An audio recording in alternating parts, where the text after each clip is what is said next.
Well, Donald Trump, without waiting for his own 10-day deadline for Putin to expire, has started to strike the first blows against Russia's trading partners.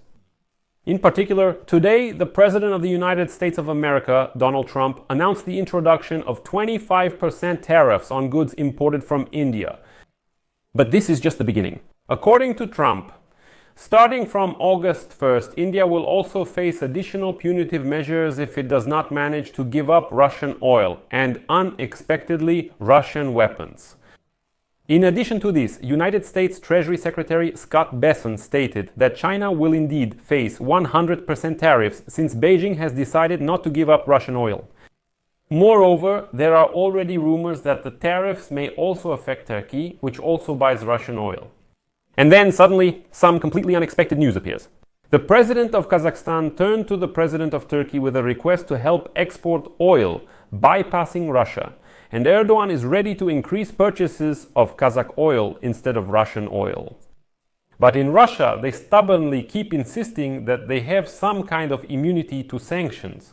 Putin has repeatedly stated that completely lifting sanctions on Russia, which he claims benefit Russians, is a condition for ending the war in Ukraine. In case you forgot, my name is Alexei Pechi. Today is July 30th. Let's go through everything step by step. But before we start, I ask you to subscribe to this channel. Leave a like, write any comment you want, and be sure to subscribe to my Telegram channel, Pechi News. The link to it is in the description of this video.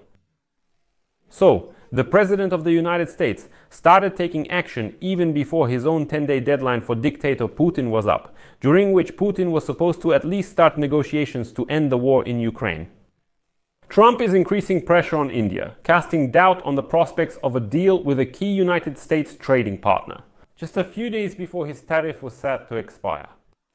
Today, Trump sharply criticized India's trade barriers in 2 social media posts and directly pointed out the country's continued reliance on Russian oil and military equipment. Moreover, Trump mentioned for the first time the Russian weapons that India continues to purchase, which became a very alarming signal for India.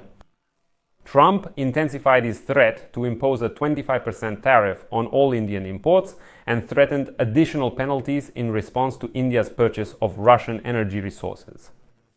Next is a quote from Trump. Remember, although India is our friend, we have done comparatively little business with them over the years. Because their tariffs are too high, some of the highest in the world, and they have the toughest and most disgusting non-monetary trade barriers of any country.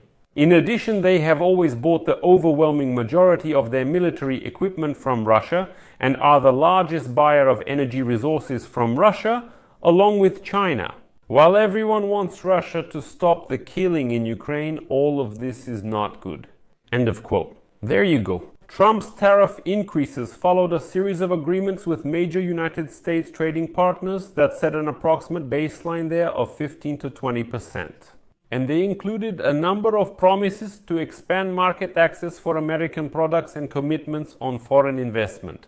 For India, this was a serious setback in the months-long efforts to reach an agreement that officials repeatedly believed was close to completion.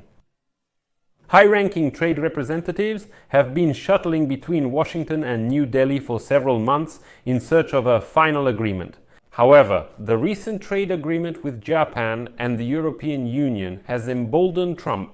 In the final weeks before August 1st, the deadline for reinstating the so-called reciprocal tariffs suspended by the administration.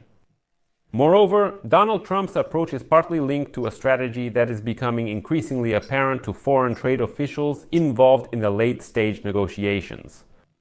Trump has no qualms about imposing these higher tariffs. This is a message he has repeatedly stated publicly over the past few weeks. But it has also created an environment in which Trump clearly feels he has leverage over trade partners, even close allies who are desperately trying to maintain access to the world's largest consumer market, the American market. At the same time, Trump has intensified his threat to impose secondary sanctions on Russian energy exports in response to President Vladimir Putin's refusal to de-escalate attacks on Ukraine. This dynamic will directly affect India and China as countries that purchase the majority of Russian energy resources. And now, oil imports to India from Russia have increased significantly this year, as Russia remains the largest supplier of oil to the world's most populous country. Russia accounts for about 38% of the total supplies to India, followed by Iraq, Saudi Arabia, and the United Arab Emirates. So now the situation for India is as follows. Trump is imposing a general 25% tariff on India starting from August 1st. Later, when the deadline for ending the war in Ukraine expires, namely on August 8th, Trump will increase the tariff for India to 100% until it gives up Russian oil and now also Russian weapons. If India meets these two requirements, the tariff will roll back to 25% or lower. In addition to this, at the negotiations in Stockholm, the Chinese told the American delegation that they are not ready to give up Russian oil. That's why the United States Treasury Secretary Scott Bessent said that Beijing should prepare for tariffs of 100%. Until they change their mind or persuade dictator Putin to end the war against Ukraine. Interestingly, the 100% tariff could also affect Turkey, which also buys Russian oil even though it helped arm Ukraine at the beginning of the full-scale war.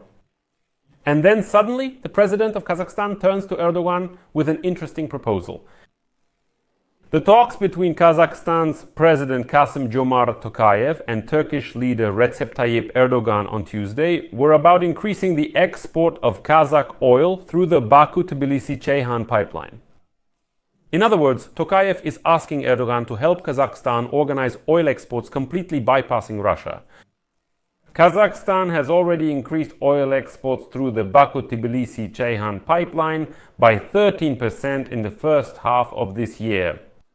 Oil is delivered to Baku by tankers from Aktau, and in order to increase oil exports, the port of Aktau now needs modernization. And now, Kazakhstan is considering the possibility of building a trans-Caspian oil pipeline and sea terminals on the Kazakh and Azerbaijani coasts of the Caspian Sea. Right now, the whole problem for Kazakhstan is that the country is far from international trade hubs. And the two main routes for exporting oil from Kazakhstan abroad, unfortunately for Kazakhstan, go through other countries, through the territory of the Russian Federation. These are the Caspian Pipeline Consortium and the Atira-Samara oil pipeline, which lead to the ports of the Black and Baltic Seas. And now Tokayev is offering Erdogan to take part in completely bypassing Russia when it comes to exporting Kazakh oil. That's why we need to closely watch this case now and see what they will come to. But this will be another significant blow to the Kremlin's ambitions. Overall, it looks like Trump is escalating the situation right now and saying that he doesn't intend to back down. Well, if Putin is so stubborn, then I'll be stubborn too and start hitting Moscow's closest partners. Well, hoping that they will either completely cut off the Kremlin's oil and gas revenues, or that Beijing will start putting pressure on Putin to end the war. I'll leave it at that. Share your opinions and conclusions in the comments below this episode, subscribe to the channel, hit the bell, and don't forget to like. That's all for now. Take care. Goodbye, everyone.